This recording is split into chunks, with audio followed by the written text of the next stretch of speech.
Hai semuanya, baiklah di sini kita akan membahas tentang metode pendekatan geografi. Metode pendekatan geografi adalah dia itu umumnya terbagi menjadi 3 pendekatan, itu ada pendekatan ke ruangan atau spasial, pendekatan ke lingkungan atau ekologi, dan pendekatan kewilayahan atau kompleks wilayah. Pendekatan-pendekatan ini membantu menganalisis, memahami fenomena geosfer dengan melihat aspek lokasi, persebaran, interaksi manusia dengan lingkungan, serta karakteristik suatu wilayah. Nah, di sini kita akan membahas satu persatu pendekatan tersebut. Yang pertama itu ada namanya pendekatan ke ruangan. Pendekatan ke ruangan adalah cara penyelidikan atau pengamatan yang menitik beratkan pada fenomena geosfer dalam suatu ruang. Jadi, kerangka analisanya menekankan eksistensi atau keberadaan ruang sebagai penekanannya. Eksistensi ruang dalam artian geografi dapat dipandang dari segi struktur keruangannya atau spasial struktur, pola keruangan atau spatial pattern, dan proses keruangan atau spatial proses. Itu menurut Hages 1979, Bintarto 1979, dan Yunus 1996. Dalam struktur keruangan ini menyangkut analisis yang berkaitan dengan sistem elemen-elemen pembentuk ruang itu sendiri. Elemen-elemen yang demikian dapat diabstraksikan ke dalam 3 bentuk utama, yaitu ada namanya kenampakan titik atau point feature. Yang kedua itu ada namanya kenampakan garis atau line feature. Dan yang ketiga itu ada namanya kenampakan bidang atau areal feature. Pendekatan keruangan ini kalau kita lihat dari pola keruangannya, dia itu menekankan analisisnya pada distribusi elemen-elemen pembentuk ruang seperti kenampakan titik, garis, dan bidang.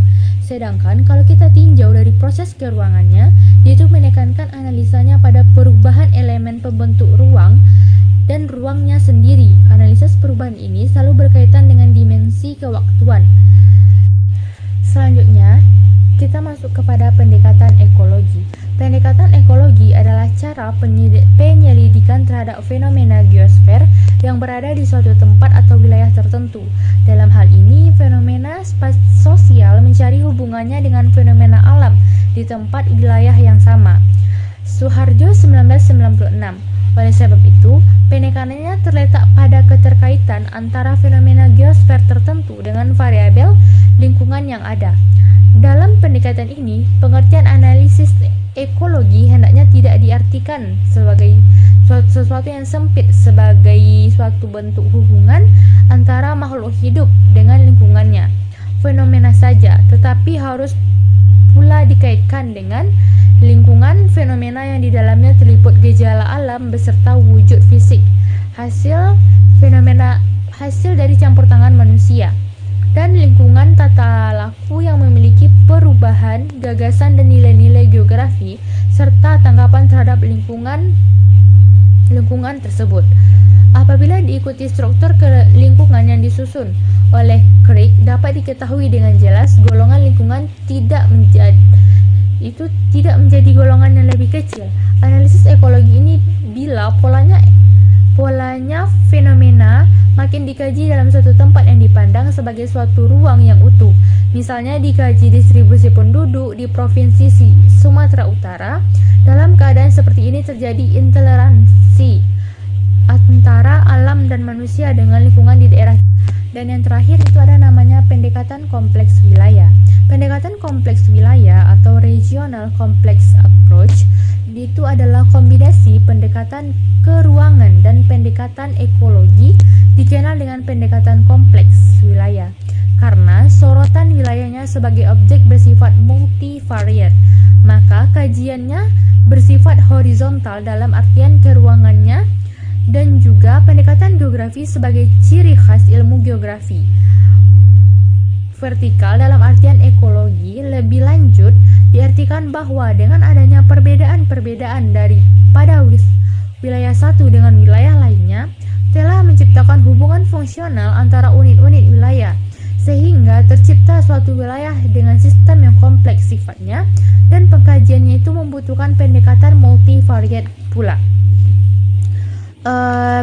Dalam memahami pendekatan kompleks wilayah tersebut, dapat diberikan contoh mengenai perancangan wilayah dalam rangka penyiapan pemukiman transmigrasi yang dicetuskan oleh Bintarto 1979. Di mana itu langkah-langkahnya itu yang pertama, identifikasi wilayah potensi di daerah-daerah luar Jawa yang memenuhi persyaratan minimum tingkat kesuburan tanahnya. Yang kedua, identifikasi bagian wilayah menurut tingkat aksesibilitasnya yang disesuaikan pada hasil poin 1. Yang ketiga, perumusan rancangan umum 20 tahun. Dan yang keempat, perumusan program 5 tahun. Selanjutnya itu penyesuaian dengan foto skala 1:20.000.